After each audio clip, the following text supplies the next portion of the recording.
convido a abrir a Bíblia junto comigo no Evangelho de Lucas, capítulo 4, a partir do versículo 24. A palavra do Senhor nos diz assim: continuou ele: digo-lhes a verdade, nenhum profeta é aceito em sua terra. Asseguro-lhe que havia muitas viúvas em Israel no tempo de Elias, quando o céu foi fechado por 3 anos e meio, e houve uma grande fome em toda a terra. Contudo, Elias não foi enviado a nenhuma delas, senão a uma viúva de Sarepta, na região de Sidom. Vamos orar ao Senhor? Pai querido, fala ao nosso coração. Queremos, ó Deus, ser inspirados por Ti nessa hora, que o Senhor possa transformar, Senhor, o nosso cenário tantas vezes tão hostil, num ambiente de bênção, Pai. Em nome de Jesus que te oramos. Amém.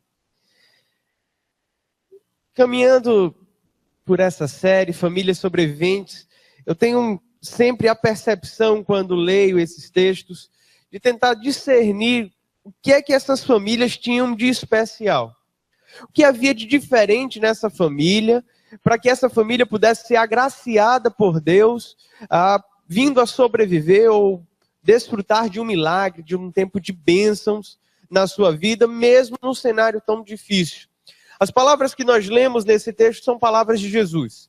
Jesus faz menção a uma viúva de Sarepta, que viveu num contexto de fome, de escassez, onde a chuva não vinha sobre a terra, por conta de um decreto do profeta Elias, homem de Deus.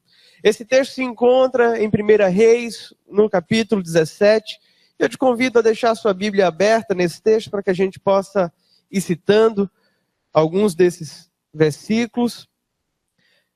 E a palavra vai nos contar que o profeta Elias, ao dar este decreto, ao anunciar esse tempo onde não haveria chuva, ele foge para uma região de deserto e fica sendo ali sustentado por um ribeiro, um riacho. E durante esse tempo, enquanto aquele riacho ainda tinha água, ele ali ficou. Mas houve um momento em que esse riacho secou e o profeta se percebeu sem recursos. E a palavra de Deus veio até o profeta dizendo que o Senhor, Deus Todo-Poderoso, havia preparado uma família que iria cuidar dele. A Bíblia nos diz que Deus preparou uma viúva para cuidar do profeta. Gente, a palavra viúva nesse contexto, nesse tempo, era quase que sinônimo de pobreza. Em outras palavras, Deus estava dizendo para o profeta: olha, não se preocupe, estou levantando alguém pobre para te sustentar. Que cenário difícil, que dureza a palavra que o profeta recebe. A palavra vai nos dizer que imediatamente o profeta se levanta e vai a essa região. A região de Sarepta não pertencia aos domínios do povo de Israel. Sarepta ficava na região de Sidom. Se o povo de Israel havia se corrompido, se o povo de Israel estava adorando a outros deuses, isso era um fato. Imagine uma região pagã, uma região que não tinha Deus como o seu Deus. O profeta é convidado a sair do meio do seu povo, sair de Israel e ir para uma terra distante, para ser cuidado por uma viúva. O cenário aqui é um cenário de escassez, um cenário de fome, um cenário de morte, de desesperança. E diante desse cenário, a Bíblia nos apresenta essa viúva. Não nos fala há quanto tempo ela estava como viúva. O fato é que não deveria ser muito tempo, pois ela tinha um filho que ainda era um menino, ainda era uma criança. E essa mulher, uma guerreira, diante de sua dor, diante de sua perda, diante de um tempo tão cruel, lutava por sua sobrevivência e pela sobrevivência do seu filho. É bem verdade que nos nossos dias nós encontramos muitas mulheres como essa, que desenvolvem o papel de mãe, o papel de pai, o papel de sustentador da casa, ou de sustentadora da casa. Nos nossos dias também percebemos tempo onde escassez, fome, crise financeira e morte bate à nossa porta. E muitas vezes somos desafiados a desenvolver diversos papéis que não eram nossos. E essa viúva está nesse cenário. Está vivendo essa vida. Uma vida muito difícil. Uma vida muito hostil. E a palavra de Deus vai nos dizer que o profeta chega àquela terra e ele vai à procura de uma viúva. Vai à procura desta tal mulher que havia sido preparada por Deus para recebê-lo e sustentá-lo. E a Bíblia vai nos dizer, a partir do versículo 10 do capítulo 17 de 1 Reis, assim: E ele foi. Quando chegou à porta da cidade, encontrou uma viúva que estava colhendo gravetos. Ele a chamou e perguntou: Pode me trazer um pouco d'água numa jarra para eu beber? Enquanto ela ia buscar água, ele gritou: Por favor, traga também um pedaço de pão. Vamos parar por aqui. Imagine a cena. O profeta se encontra com aquela viúva, uma viúva pobre, vivendo um tempo onde não havia tanta água assim. Todos estavam represando aquilo que tinha, porque já fazia algum tempo que não chovia. E o profeta chega àquela mulher e pede água. Pede algo que era precioso naquele tempo. E essa mulher, com muita hospitalidade, ela atende o pedido do profeta. O texto diz que quando ela está indo, ele ainda dá mais um grito e diz: Traz também um pouco de pão. Queria, nesse pequeno contexto aqui, extrair algumas lições para as nossas vidas. Sabe, se queremos ser uma família que sobrevive aos tempos difíceis, precisamos aprender algumas coisas com essa mulher. Ela tem algumas coisas boas para nos ensinar. E tem alguns exemplos que precisam ser corrigidos. O que eu acho fantástico nesse texto é como Deus possibilita encontros. E esses encontros marcados pelo próprio Deus nos trazem possibilidades, nos trazem esperança. Aquela mulher tinha muito pouco em sua casa. Na sequência do texto vai dizer que ela não tinha condições para muita coisa, a não ser mais uma refeição para ela e seu filho. Era o que havia restado em sua casa. Um pouco de farinha e um pouco de azeite. Era tudo o que aquela mulher possuía. E o texto também vai nos dizer, palavras dela, que ela saiu para buscar esses gravetos justamente para fazer a última refeição da sua existência. Ela saiu para buscar gravetos, para preparar aquele último momento dela com seu filho e esperar a morte. E justamente nesse momento, onde a esperança havia se acabado, onde não havia mais perspectivas, onde ela não sabia mais de onde tirar recursos, nesse exato momento Deus propicia a ela um encontro. Um encontro com um profeta. E quando nós vamos analisar a vida do profeta, o profeta também estava sem recursos. O profeta estava indo àquele lugar justamente para encontrar alguém que pudesse sustentá-lo. Já percebeu que muitas vezes Deus nos possibilita encontros destes? A gente não tem dinheiro para nada, está vivendo um tempo difícil e Deus coloca uma pessoa que está passando um tempo também tão difícil quanto o nosso para estar junto da gente.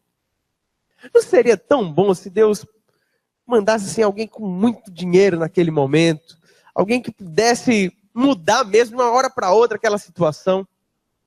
Sabe, a vida tem desses movimentos. Eu não entendo por quê. O porquê Deus faz isso. Uma coisa que é fato é que Ele faz.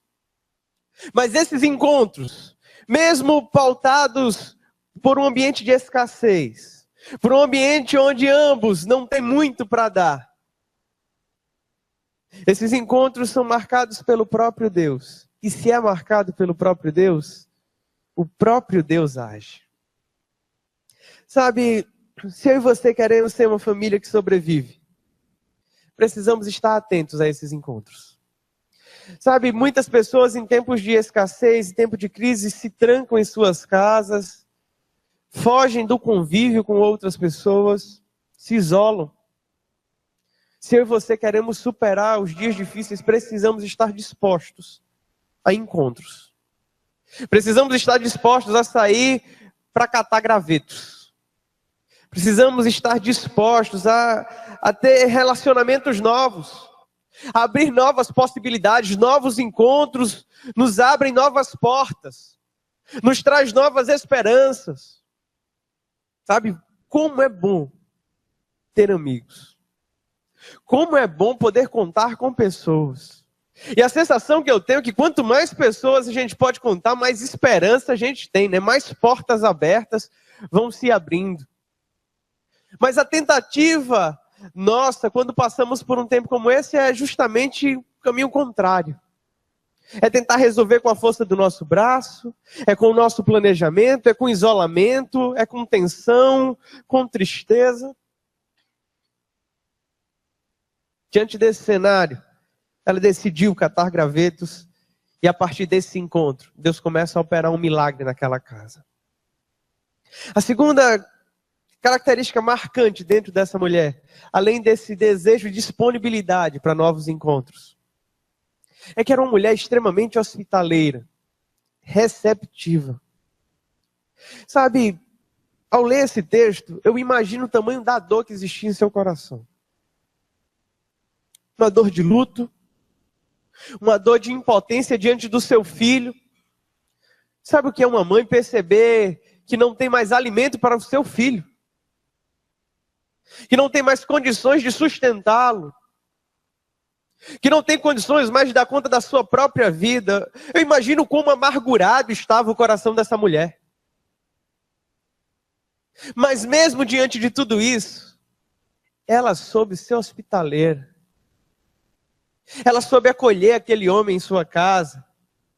Quando ela foi perguntada se poderia dar um pouco de água, ela vai imediatamente, sem questionar, sem perguntar. E quantas vezes nós, passando por um momento difícil, onde o sapato aperta ali no nosso calo, fechamos a nossa cara, ficamos emburrados, tratamos todo mundo com gritaria, com grosseria, com brutalidade, dizemos, ninguém sabe do problema que eu estou passando, meu amado irmão, não importa o problema que você está passando, não importa. Precisamos aprender a ser amáveis, precisamos aprender a ser cordiais, precisamos aprender a ser hospitaleiros. Sabe, isso abre portas, abre possibilidades. Imagine se essa mulher tivesse rejeitado o profeta naquela hora. Imagine se essa mulher dissesse, não, a água que eu tenho é para mim e para o meu filho. Não vou dar, não vou te atender. Era muito comum essas viúvas, nesse tempo aqui, serem exploradas. Eram indefesas, não tinham como se defender, não tinham o que fazer. Ela tinha tudo para estar fechada, para não permitir nem mesmo um diálogo. Mas a Bíblia nos diz que ela acolhe esse homem. Ela é extremamente hospitaleira com ele e vai providenciar a sua água. E há um momento que o profeta passa um pouquinho dos limites. Há um momento em que nós percebemos que esse limite, assim, pelo menos questões éticas do nosso tempo, falarem, rapaz, esse profeta é um aproveitador. Como se não bastasse aquele copo d'água, o profeta pede um pouco de pão para aquela mulher. E aí, talvez chegue um momento de você dizer, pastor, a água ainda vai, mas aí já é pedir demais. Aí o Senhor já está passando dos limites. O profeta pega uma mulher que está a ponto de morrer, só tem uma refeição, e vai pedir pão para ela, vai pedir o pouco que ela tem. Gente, como é difícil compreender. Como é difícil compreender essa dinâmica da vida. É dando que se recebe. A gente só colhe o que a gente planta. Não existe outro caminho. A gente precisa fazer, como diria nosso amigo Gedel, essa roda girar. Dar e receber. Dar e receber. Não tem outro jeito de ser abençoado, senão também abençoar. Não importa o pouco que você tenha, nas mãos do Senhor, isso será suficiente para abençoar não apenas a tua vida, mas a vida de outras pessoas que Ele colocará no teu caminho. Ninguém é tão pobre ou miserável que não tenha nada para compartilhar. Ninguém. E diante daquele cenário, o profeta prova a fé daquela mulher. Traz para mim um pouco de pão. O Senhor Jesus, quando cita essa mulher, lá no Evangelho de Lucas, aquelas pessoas que estavam ali ouvindo o discurso de Jesus, estavam querendo pressionar Jesus para que ele fizesse milagre. Para que ele mostrasse o seu poder. E o Senhor Jesus disse que não iria fazer nenhum milagre naquele lugar. E por isso ele cita aquela mulher, olha, pessoas com necessidades, existiam muitas no tempo do profeta Elias, mas ele só visitou uma viúva. E o porquê ele visitou apenas uma viúva? Foi porque ela era mais necessitada que outros? Eu acredito que não. O texto no qual o Senhor Jesus está inserido, na narrativa de uma outra evangelística, nos diz que o Senhor não operou milagres naquele lugar por falta de fé. Por falta de fé. E eu acredito que o profeta Elias não foi para a casa de nenhuma outra viúva, senão essa, por esse mesmo motivo. Fé. Porque necessidade todos tinham. Mas o povo de Israel havia se voltado contra o Senhor. A fé, a esperança daquele povo não estava mais em Deus, estava em outros ídolos, em outros deuses. Havia se pervertido a moral daquele povo. A fé daquele povo não estava mais no Senhor. E o profeta vai a outro povo. Vai para uma outra nação, um outro lugar.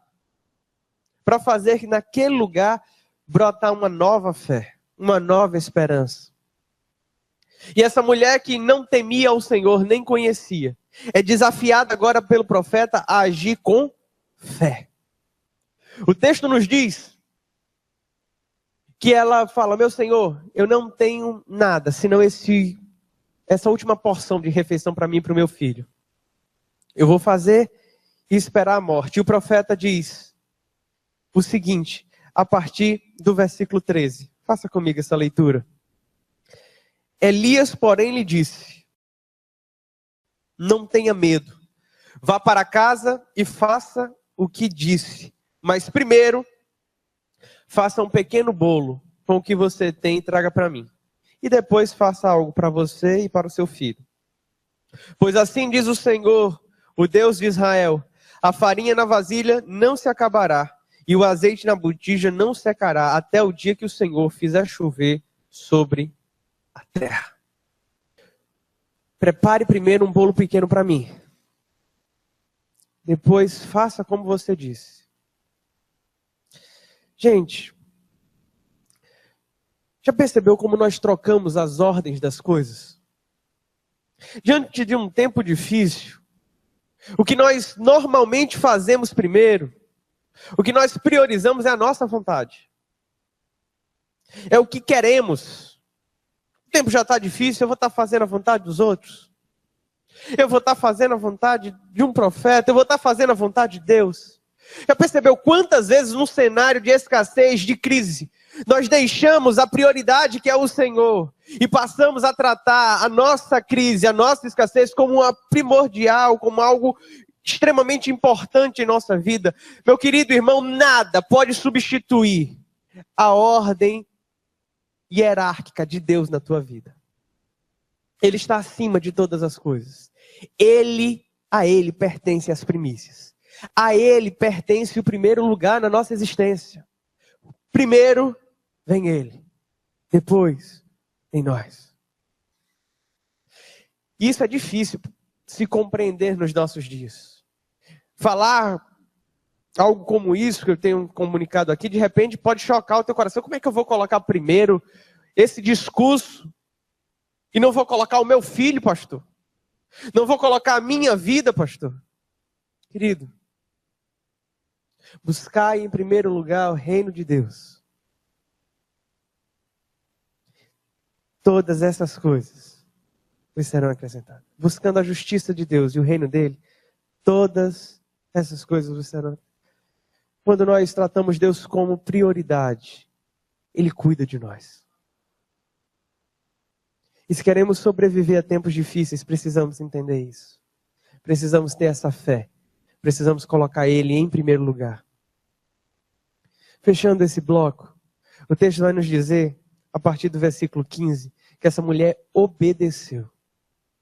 Ela fez tudo conforme o profeta havia falado. E Deus abençoou aquela casa, abençoou aquela família. O texto nos diz assim: ela foi e fez conforme Elias lhe dissera. E aconteceu que a comida durou muito tempo para Elias e para a mulher e sua família, pois a farinha na vasilha não se acabou e o azeite na botija não secou, conforme a palavra do Senhor proferida por Elias. Ela agiu com obediência e Deus honrou. Deus honra a nossa obediência. Não importa o tempo que você esteja passando, não importa o quão difícil seja, Deus não é como um homem para que minta, nem como filho do homem para que se arrependa. O que Ele promete, Ele cumpre. Ele cumpre. Eu quero entrar no segundo bloco dessa cena. Sabe, nesse primeiro momento, o Senhor resolveu as necessidades básicas daquela mulher. Aquela mulher tinha escassez de alimentos, de água. E o Senhor provê. Faz com que aquela família pudesse se tornar uma família sobrevivente. O profeta passa a habitar naquela casa, morar ali com aquela mulher. Só que quando tudo parecia estar resolvido, quando tudo parecia estar bem, mas uma tragédia acomete essa mulher.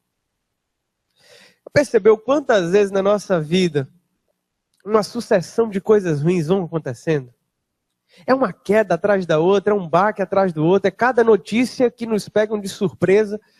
A gente está começando a respirar, está começando a ficar aliviado, aí lá vem outra crise, lá vem outro problema, lá vem outra confusão. É uma dificuldade atrás da outra, e o texto nos diz que nesse momento o filho dela fica doente. E ele começa a piorar, até que a sua respiração para. E ele vem a óbito. A criança morre. Nós estamos no Dia das Mães.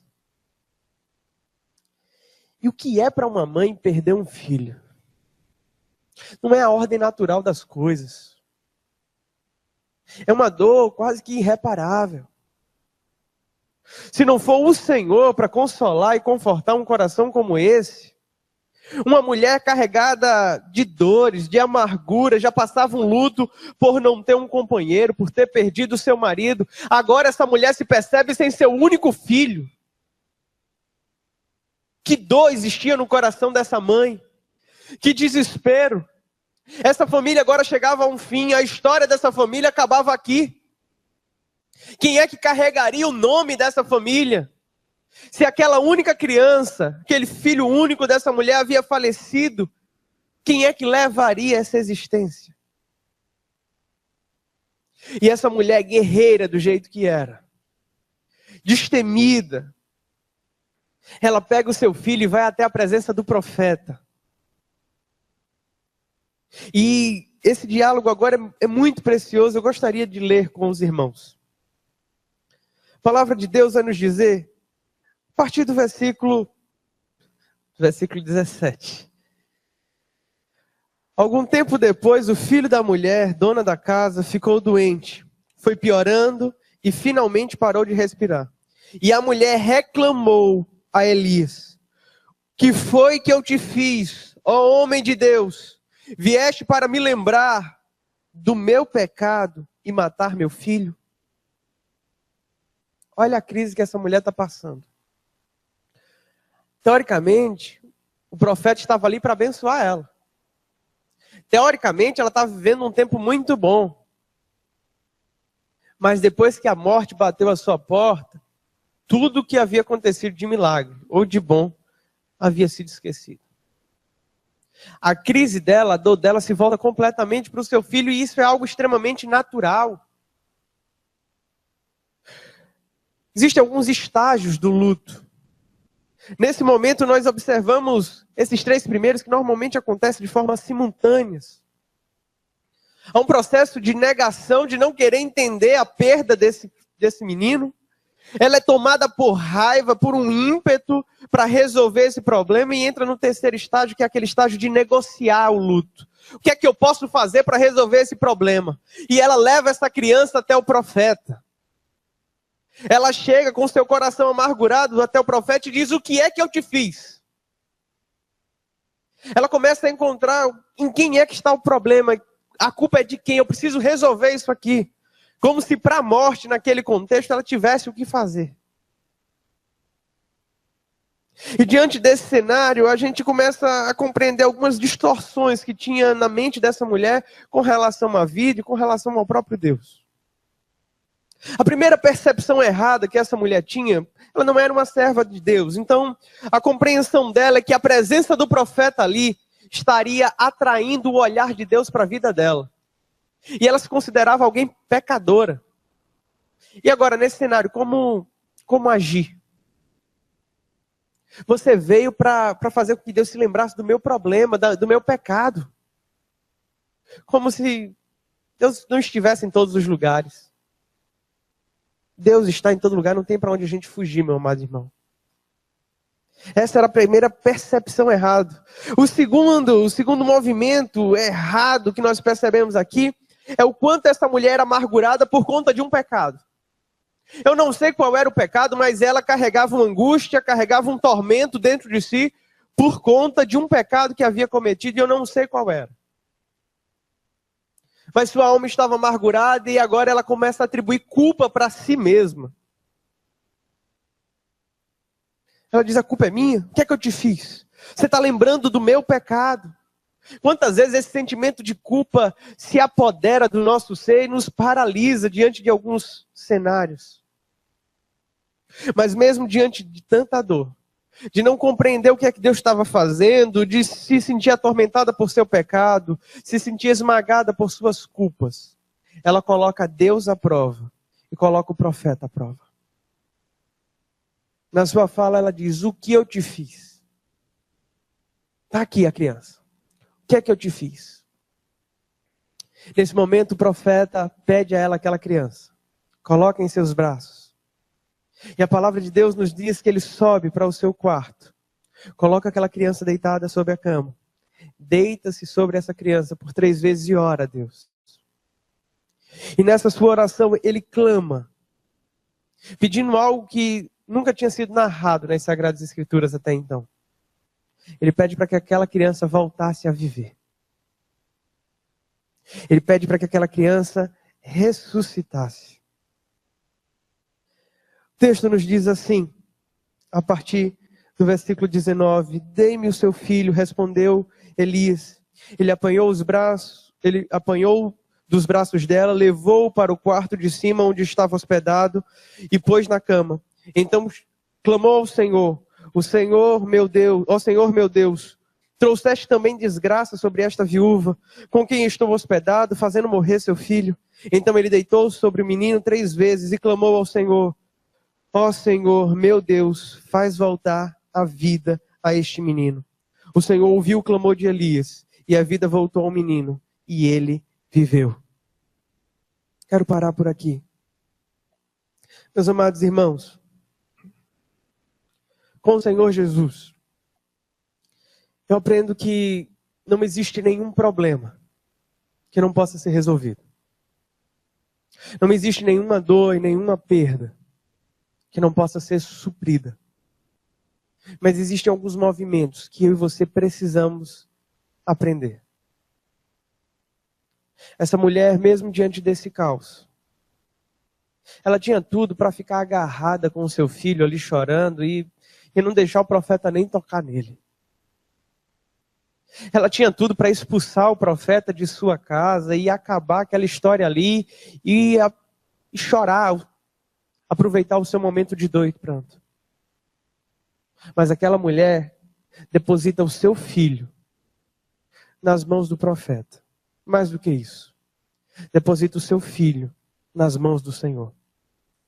E essa aqui é a última lição que eu gostaria de trabalhar com a igreja. Se nós queremos ser uma família que sobrevive, precisamos aprender a colocar nas mãos do Senhor aquilo que eu e você não temos como dar jeito. Precisamos aprender a colocar os nossos filhos nas mãos do Senhor, o nosso emprego nas mãos do Senhor, a nossa mulher nas mãos do Senhor, as nossas enfermidades nas mãos do Senhor.